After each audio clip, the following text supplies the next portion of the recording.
Welcome back to Sector 7. Over the past year, I've received numerous requests to give an update on my full line of equipment, especially my plate carrier.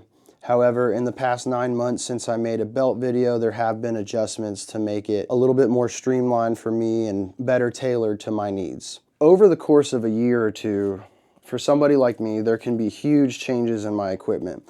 Not only because of my role as a content creator in YouTube, trying to test and flex different equipment into different roles in order to give you a good and an informed opinion, but also as my role as an occasional government contractor, assisting training government forces, a little bit of paramilitary LARPing, and as an airsofter, maybe 2 or 3 times a year. So my equipment does change on the constant, especially as I get more opportunities, more companies contact me to do collaborations and show me cool and innovative new gear. Now, one thing that may not be so cool and innovative to some people is that I do still hold on to the idea that a 12-year-old plate carrier, the Cry AVS, still is the king of plate carriers in the year of our Lord 2025 in terms of its modularity, in terms of its comfort and load-bearing capabilities, and the fact that frankly, it's really the vest that started it all. Much like Glock, everything after the AVS that has an integral harness system or structural system built into it is based off of the Cry line of structural plate carriers. So what we're going to go over today, just as a double feature, we're going to go over my plate carrier as well as my belt setup. We're going to talk about some alternative options for people who want a somewhat similarly built out plate carrier, but maybe a little bit less maxed out in terms of load carriage. And we're also going to talk about something innovative that I decided to do, which was to maximize the modularity of the AVS in order to swap roles on the fly. In its current configuration, it is set up in more of a team leader or a rifleman role. I'm going to give a quick anecdote on that. In the mid-2000s, I was selected for a somewhat short period of time to be a senior scout observer in my battalion's recon section. In that period of time, I learned that one of the primary roles of the senior scout observer is hide site management and security plans, as well as planning the route and being able to flex into different roles on a rapid basis utilizing different weapon systems. I was issued 3 different weapon systems in that time frame. So I was the only person in the entire platoon who was issued a machine gun. I was issued a Mark 14 EBR because the senior scout observers had a mixture of M110s or Mark 14 EBRs. And since my time as a squad designated marksman on the line unit, I had experience with the EBR. That's what they chose to give me. And then we had suppressed M4s. The issue that this presented me with was being able to rapidly swap between these weapon systems without spending hours adjusting my equipment, taking off pouches, putting on new pouches, and trying to get myself good to go. For anybody who's kind of played that rigmarole in the mid-GWAT years, my heart goes out to you. The Special Forces guys and those more high-speed guys, they had a lot more knowledge and they had a lot more access to quick solutions that we just did not in the standard infantry units. Again, it's going to be kind of a double feature. I'm going to show you how to swap rapidly on the Cry AVS from a team leader and rifleman configuration into a machine gunner or automatic rifleman configuration, and I'm going to talk about my updated belt setup. So we're going to go ahead, we're going to kind of start top to bottom, front to back here. So right here on the top, you'll immediately notice that I do have a hydration line routed through my webbing. I'm not a big fan of using hydration bladders on plate carriers. Anybody who's done that knows it's just a recipe for disaster. Eventually it will pop. However, situated within the rear plate bag of my carrier is a core ice plate, which goes up against the body and is really good for those extra hot southern summers. Not only does it take heat away from the body through convection, but also internally when you're drinking that really cold water while you're on the run, it helps out a lot. Moving forward from that, we have the Axle Advanced Zip adapter for the integrated AVS admin pouch here at the top. And within that, we've got your standard admin equipment. All right, we've got notebooks, we've got protractors, we've got range estimation cards, a multi-tool, a couple different pens for note taking, a Sharpie, a mirror. Look at that. This is just my little bag of holding. But this is a lot to be able to carry in such a small front administrative panel, and has been very useful for me up to this point. So moving on from the Axle admin adapter, which is an awesome buy for anybody who's running Cry. I think they also make adapters for different vest systems, Mayflower, like velocity systems, stuff like that. We're gonna go on to my EUD bridge. Now, this hasn't really changed from the last time I talked about my AVS, but I like to run a Juggernaut case with my Galaxy setup. You know, you can run ATAC or CivTAC on it. You can do a multitude of things, you know, even if you're just pulling up all trails and, you know, geo maps and stuff like that, and kind of getting yourself oriented. Or for me, there's also kind of a body cam element to it for certain things, because I can record up to a terabyte, almost a terabyte worth of video on this device while I'm doing operations, and then go back home and review that footage, kind of see where I made mistakes and see where I made sustains. So now we've got the Axle AVP placard right here. So this is the advanced vest placard adapter, I believe. This allows me to, I can go ahead and I can take my front panel off, which is in this case is still just the Cry triple flap. I like to have a closed flap option for my front magazines, and then this magazine right here is a quick access. That'll go off to the side. Moving on to the cummerbund. We'll start with the left side. So we've got an internal radio pouch that's attached to the harness itself, and right behind that we've got our medical shears. I've tried positioning my medical shears in different locations throughout the plate carrier, putting them up here on the chest. They tend to fall out under a lot of movement. Right here, they're really rock solid, and I have to be very deliberate about grabbing them. However, they're placed behind the main cummerbund in order to kind of protect them from the elements and also prevent them from falling out. This is just your normal Cry AVS radio pouch with a Prick 152 attached to it. The Cry Smart Pouch suite is still an awesome suite of pouches, because it allows you to kind of double up, and I'll demonstrate that real quick. What it allows you to do is it allows you to attach pouches directly to your AVS harness, and then those pouches won't interfere so much with anything that you decide to put on your outer cummerbund. So we'll move on to the outer cummerbund, speaking of. And right here on the left side, you'll probably see a lot of people have been doing this lately. I'd like to claim that I was one of the first to do it, but God, you know, there's nothing's original these days. So we've got a fast mag pouch right here, upside down. This is a Haley Strategic TRMP mag pouch that I kind of took off my old. If you're anybody who's been subscribed to me since the beginning, you'll know the first video I did was a TRMP review. This came off of that chest rig, and this operates as a fast mag that I can quickly access by pulling straight down and out. This gives me at least one, if not two fast mags if I'm not running a belt and I'm running just the plate carrier independently by itself. So that's useful for people who don't have a really big ammo carriage requirement in their SOPs, like for instance SWAT or SRT officers who only need to carry maybe 3 rifle mags, 4 rifle mags. If you're not running a combat belt with additional magazines, right here you've got 4 magazines right up front, 2 of which can be accessed rapidly. All right, and then here on the left hand side we've got our general purpose pouch. All right, so we'll start with this portion right here. We've got our ferro rod in case we have to do any sear stuff or make any fires in the woods. We've got our little comfort item, a little multicam beanie. Right here we have our actual map protractor.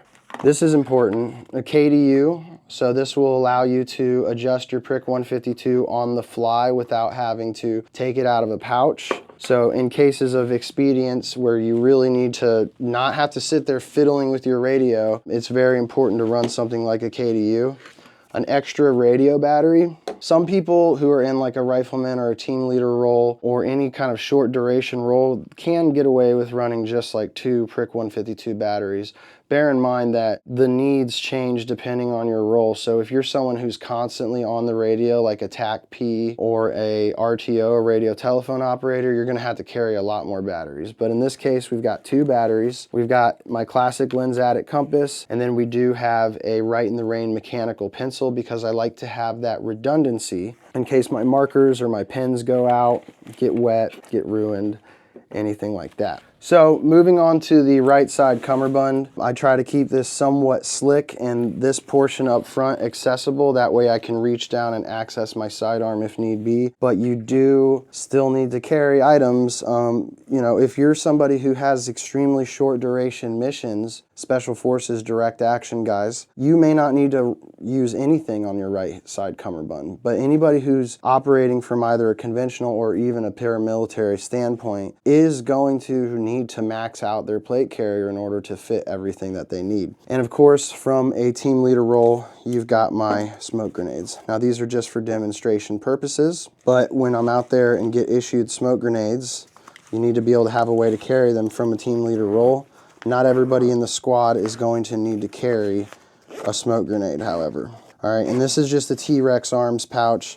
I've gone ahead and taken some bungee that I can adjust on the fly to make this pouch just a little bit more streamlined, a little bit tighter if need be, or open it up if I need to max out this pouch. Now you might ask, what about medical? Well, I've moved on to carrying medical on a separate kit. So I carry a pretty advanced IFAK that I'm not gonna go over currently, and let me know in the comments below if you do want a specific IFAK video or for what roles you would like to learn about medical, whether it be from the civilian context or more of a military context. I like to have on the body access to the IFAK so that I can swap it between different layering of my kit. All right, so if I'm wearing a plate carrier or not, I want to have the same level of medical capability. If I'm wearing a chest rig, you know, and I don't want to have to buy 10 different IFAKs for 10 different configurations. We keep the IFAK on a fanny, and instead what we do, we have more axle advanced. We've got the axle sub-load adapter. I believe it's called the SLA. And this allows you to mount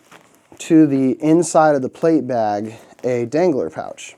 And you will notice that I've got a big preference for Spiritus danglers. They're all I run now after trying Faro, Haley, Spiritus, Eagle, like Spiritus is my favorite. It just is what it is. Shout out Spiritus. So this is really just for your general smaller items that you don't want, you know, it's got to be lightweight so that it's not sitting there flopping against your groin. But things like a bug net to throw over your face if you're getting eaten by mosquitoes, things like a Cry SSE bag, emergency blanket, and then an extra tourniquet jammed in here as well. That way, no matter what I'm doing, I always have at least 3 to 6 tourniquets in some cases. So now, how do I swap this from a rifleman or team leader role rapidly into a machine gunner role? Well, it all boils down to the buckle system that I have set up in the rear. On the back, I have 6 chasm buckles that I have this Bees Combat Systems cummerbund attached to. So you just quickly unbuckle it, and this doesn't interfere at all with assault pack use or rucksack use. Just quickly unbuckle it and rip it right off. All right. And then you throw it away, never to be seen again. And then right here, you've got everything you need to swap over to the machine gun kit. Now, the automatic rifleman may not need a radio, and that's fine. We can delete the radio from the kit, pull that off, and that makes room for your new cummerbund. So what we do is we go ahead and attach the machine gunner cummerbund kit to the chasm buckles in the rear. We got to make this look a lot more seamless than it is. It still takes a little bit of doing. I might make a bit out of this. If you make a bit out of this, I'm going to send you a package of instant ramen, and there will be anthrax. What we do is we buckle the cummerbund onto the rear of the machine gun kit. You still do have some carriage capability with radios if you want to put one here on the rear. It's a lot harder to do the machine gun kit with the Prick 152 mounted up front, so then you can utilize this extra 152 pouch for just general small little knickknacks if need be. And you'll see we have the ability to carry machine gun ammunition on either side, general purpose pouch right here, or a night vision pouch. So this is a padded TNVC pouch, amazing pouch for the money. It's got a bunch of different ways that you can run it. Fantastic pouch, got that in multicam Tropic. And then on the front, using it, and this all kind of boils down to Axle Advance. If without Axle Advance, I wouldn't have been able to do this. So they really upped the modularity game on the Cry series of plate carriers. So using the Axle Advance placard adapter, I can now pop the Haley Strategic saw pouches on the front.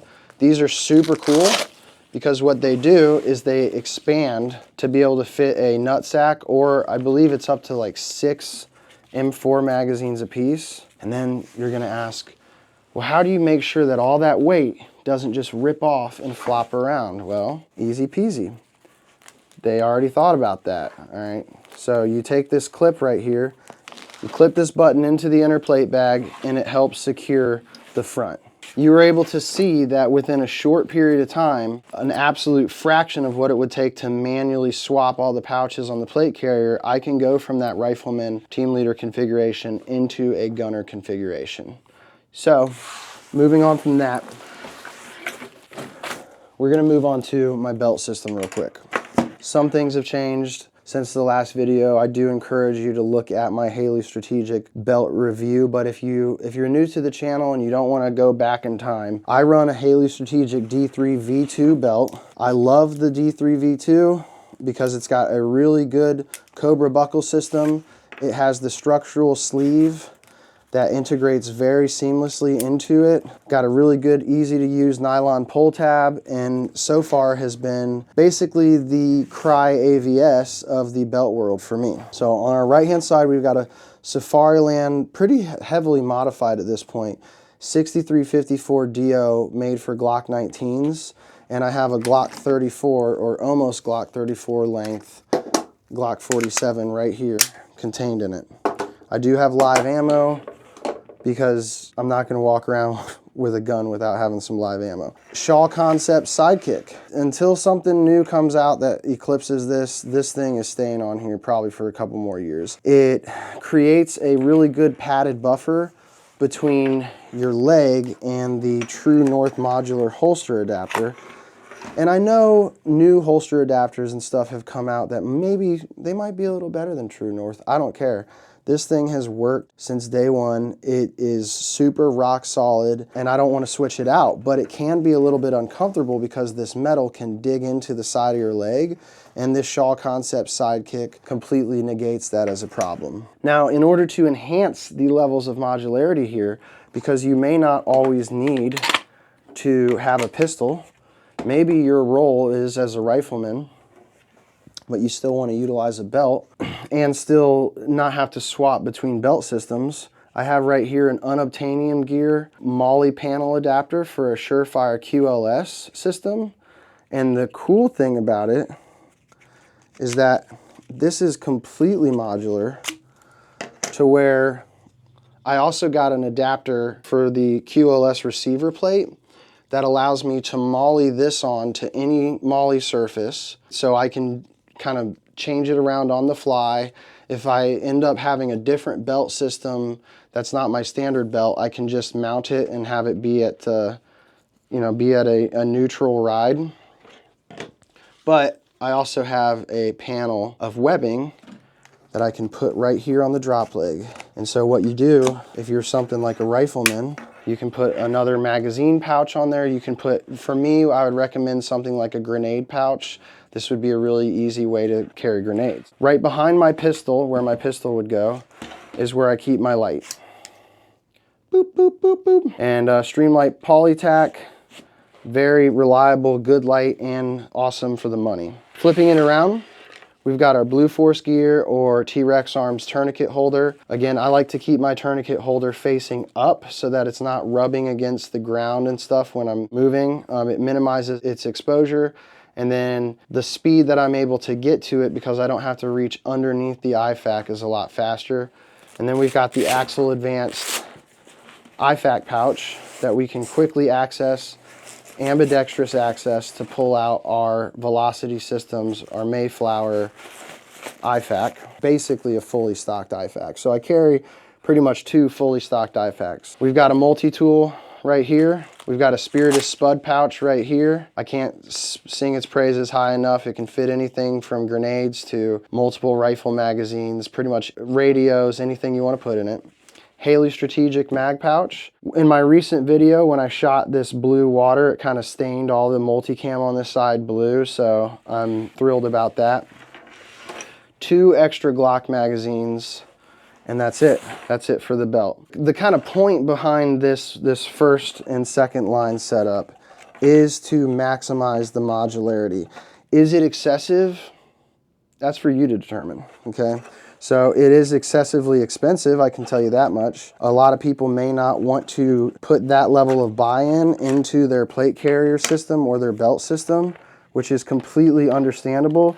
Just bear in mind that I'm coming from the perspective of somebody who spent years struggling with my equipment, and I want to have equipment that I struggle with the absolute least, that accomplishes as many jobs as possible. If you are more budget-minded, there's another 12-year-old plate carrier that I can recommend. To this day, I stand by the fact that the Mayflower APC gives you a fantastic performance to price quotient. So with the Mayflower APC, you can easily find them under $200, oftentimes around the $150 range on the used market, if not less. This one I believe I got for about $140. To me, it's more comfortable than a Cry JPC, costs half as much, and accomplishes a little bit more without having to spend as much extra money on scaling issues. So for instance, for those who aren't familiar with the APC, it's got a generous amount of admin built into the front. All right, and this front pocket right here can actually be used as either an admin pocket, or you can add the Velocity Systems inserts for magazines, which I've chosen to do just to keep this vest as slick as possible. And then if I want to scale it up, I can put additional magazine pouches on the front. There's vertical MOLLE webbing for you to hang chasm buckles so that you can do a placard if you want, or a chest rig if you want. In this particular case, that would interfere with my ability to access these magazines. So what I would probably do is put a couple of Blue Force Gear 10 speeds here on the front. We have an ATS Tactical tall GP pouch. It only occupies 2 points of PALS webbing. Double feature here. If you buy something like the Onward Research Recce rig and you're struggling to find a good, reliable, and affordable GP pouch that fits 2 rows of PALS webbing, this ATS Tactical is good to go. And then we're going old school with it, baby. We got the old school Eagle Admin, the large on the left side. This is big enough to carry binocular night vision or effectively anything else that you could need from a standard infantryman role. And then we've got on the right side an Eagle Admin GP pouch with a flashbang pouch right here from Haley Strategic, or a smoke pouch. Either way, it does fit a smoke, and that's where I would keep that. And then what's cool here, again, all these different companies making these adapter systems. I have the Spiritus Systems wings on one side, and I think you can buy them individually rather than having to buy them as sets. And I've got the Faro Concepts radio pouch right here. This Faro Concepts radio pouch is awesome. You know, I want to have that cross compatibility between if I'm swapping from my AVS to this, which is a little bit less built out. So I like to have my radio on my left-hand side so that it doesn't interfere with my main firing side. On Mayflower APCs, the inner cummerbund does have multiple elastic cells for additional storage. So you're getting so much bang for your buck with the Mayflower APC right out of the gate, I would say that this plate carrier setup as it is, probably costs sub $500 or so MSRP. As it is, if not less, maybe even down to around $400 or so. The AVS in this configuration, easily up to around $1,500. All right, so this is a much more premium item. You can kind of flex on the pores with it if you want. But if you're somebody who really just needs something that's practical, performs well, is super comfortable, and does everything you need, especially from a civilian context, can't go wrong with the Mayflower APC. So I'm gonna stop yapping and I'm gonna go ahead and get to the point. The AVS still stands, in my opinion, as the king of modular plate carriers. There are alternative options out there that offer certain benefits, but when you're already bought into the ecosystem of the AVS, I don't see any reason to swap from that ecosystem into any of the newer options like the Whiskey 24, just because I don't see any reason to sell your AVS and swap into any of those options. They haven't presented quite enough innovation to justify the swap. Now let me know in the comments down below if you agree, if you vehemently disagree. Let me know in the comments below how angry you are with my opinion on tactical nylon. I will make sure to respond to your comments and pump up those algorithmic numbers. In the meantime, thank you so much for tuning in. This is Sector 7.